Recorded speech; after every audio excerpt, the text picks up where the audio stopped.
Do you remember the last time you felt sad, anxious, or scared that you were somehow off? You're not alone, even if it may feel like it. The National Alliance on Mental Illness, or NAMI, reports sometimes a funk or rough patch can be a sign of something much deeper. This video represents 10 mental health symptoms you shouldn't ignore. Before we begin, we need to warn you that this video may be triggering for some. If you feel triggered by this video, please take care of yourself, even if it means clicking off this video. With that being said, let's talk about the 10 mental health symptoms you should not ignore. 1. You're having feelings of sadness or depression that last longer than 2 weeks. All people experience sadness at one time or another. However, most normal feelings of sadness get better with time. The American Psychiatric Association reported abnormally intense sadness lasting 2 weeks could be a sign of depression. The National Institute of Mental Health stated, not being able to snap out of it or sadness being heavier than normal should be taken seriously. 2. You're having extreme mood swings and don't know why. Do you find that your mood seems to switch super quickly or randomly? Tlemp and others studied how often the average person's mood shifts on any given day. According to the National Center of Biotechnology Information, NCBI, this study showed people tend to experience positive emotions, such as joy or love, more often than negative ones. But it's totally normal for someone's emotions to change daily. However, the National Alliance for the Mentally Ill, NAMI, warns especially dramatic mood swings that cause huge changes in your behavior and energy can be a sign of bipolar disorder. Agencies such as the American Academy of Pediatrics say the more red flag signs are experiencing sadness, anger, or feelings of excessive euphoria for most of the day, especially if it has nothing to do with what's going on in your life. 3. Your worry and anxiety have gotten out of control. Have you ever found yourself worrying but can't shut it off? According to the National Institute for Mental Health, it may be a sign of an anxiety disorder.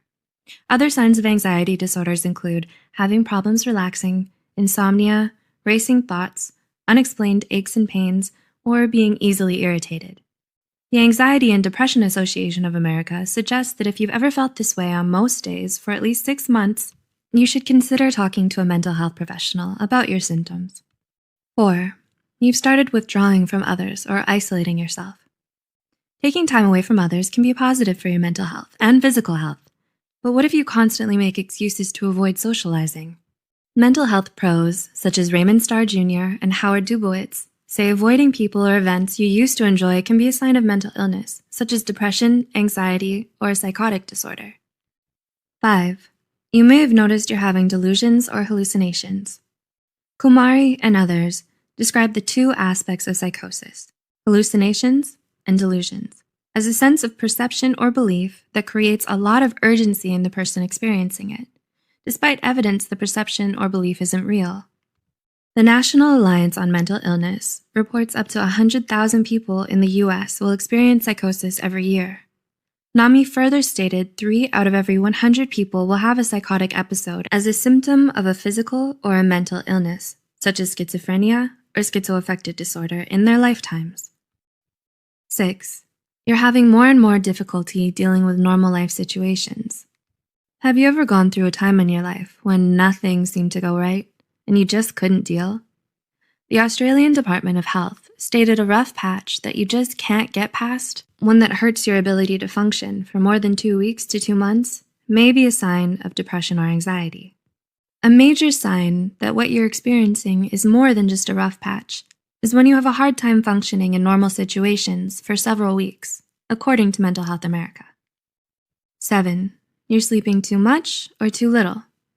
The Harvard University School of Medicine believes that 10 to 18% of the general population has problems sleeping. However, Harvard's med school stated either sleeping too much or too little is 2 or 3 times more common in people who suffer from a mental illness. The Harvard Med School stated about 50% of people who live with ADHD, depression, anxiety, or bipolar disorder suffer from insomnia or hypersomnia, which means sleeping too much. 8. You started abusing drugs or alcohol. According to mentalhealth.gov, 1 in 4, or 25% of people who live with the symptoms of a mental illness use alcohol or drugs to self-medicate things like anger, anxiety, or mania.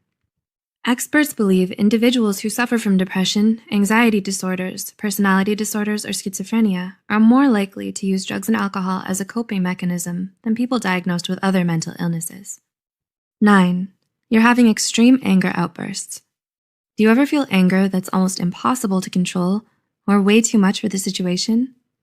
If so, your anger may be warning you about your stress levels, unresolved grief, or your anxiety.